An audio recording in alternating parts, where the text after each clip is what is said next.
Es maravillosa la obra que el Señor determina que sea realizada por su Iglesia, a fin de que su nombre sea glorificado. Se da un cuadro de esta obra en la visión de Ezequiel del río de la salud.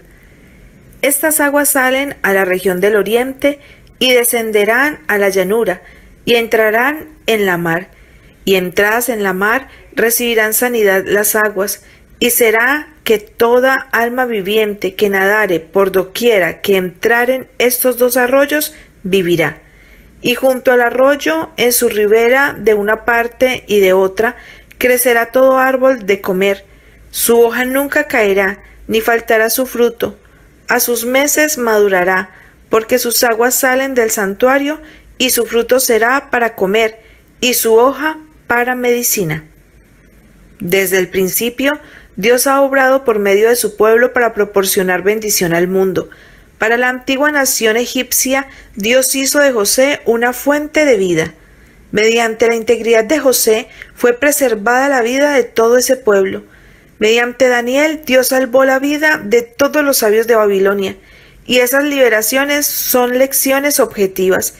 Ilustran las bendiciones espirituales ofrecidas al mundo mediante la relación con el Dios a quien José y Daniel adoraban.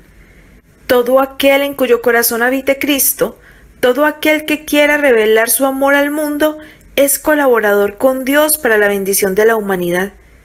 Cuando recibe gracia del Salvador para impartir a otros, de todo su ser fluye la marea de vida espiritual. Dios escogió a Israel para que revelase su carácter a los hombres. Deseaba que fuesen como manantiales de salvación en el mundo. Se les encomendaron los oráculos del cielo, la revelación de la voluntad de Dios. En los primeros días de Israel, las naciones del mundo, por causa de sus prácticas corruptas, habían perdido el conocimiento de Dios. Una vez le habían conocido, pero por cuanto no le glorificaron como a Dios, ni dieron gracias, antes se desvanecieron en sus discursos, el necio corazón de ellos fue entenebrecido. Sin embargo, en su misericordia, Dios no las borró de la existencia. Se proponía darles una oportunidad de volver a conocerle por medio de su pueblo escogido. Mediante las enseñanzas del servicio de los sacrificios, Cristo había de ser levantado ante todas las naciones y cuantos le miraran vivirían. Cristo era el fundamento de la economía judía. Todo el sistema de los tipos y símbolos era una profecía compacta del Evangelio, una presentación en la cual estaban resumidas las promesas de la redención. Pero el pueblo de Israel perdió de vista sus grandes privilegios como representante de Dios, olvidaron a Dios y dejaron de cumplir su santa misión. Las bendiciones que recibieron no proporcionaron bendición al mundo. Se apropiaron ellos de todas sus ventajas para su propia glorificación. Se aislaron del mundo a fin de rehuir la tentación.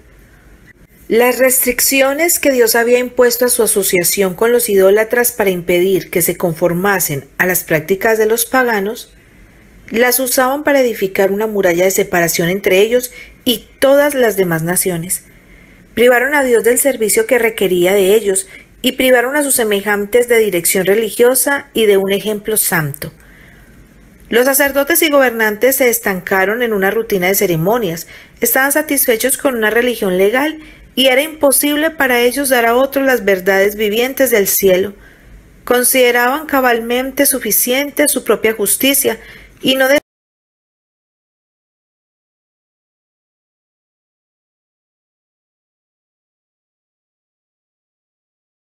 deseaban que un nuevo elemento se introdujera en su religión. No aceptaban la buena voluntad de Dios para con los hombres como algo independiente de ellos mismos, sino que la relacionaban con sus propios méritos debidos a sus buenas obras. La fe, que obra por el amor y purifica el alma, no podía unirse con la religión de los fariseos. hecha de ceremonias y de mandamientos de hombres. En cuanto a Israel, declara Dios, y yo te planté de buen vidueño, simiente verdadera toda ella.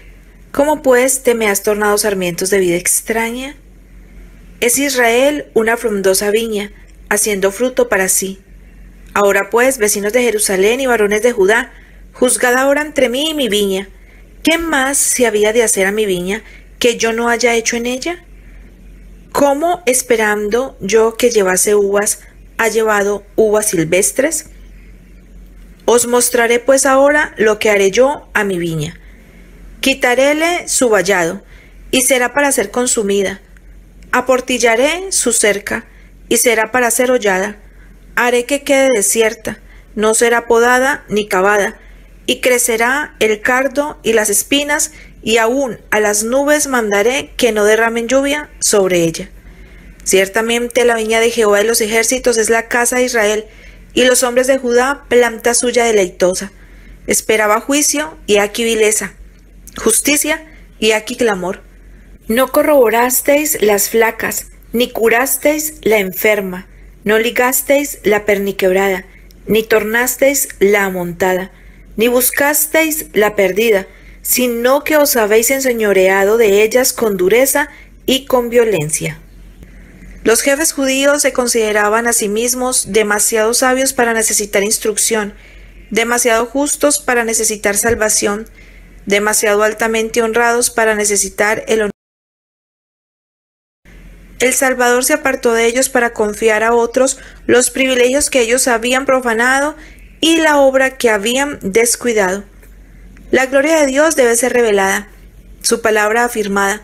El reino de Cristo debe establecerse en el mundo.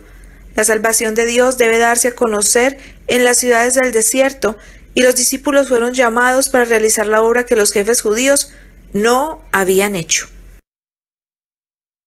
Al que el Señor llama, capacita. Al que envía, acompaña. Siempre gozosos, conectados a Jesús, a través de la Biblia, todos juntos, rumbo al cielo.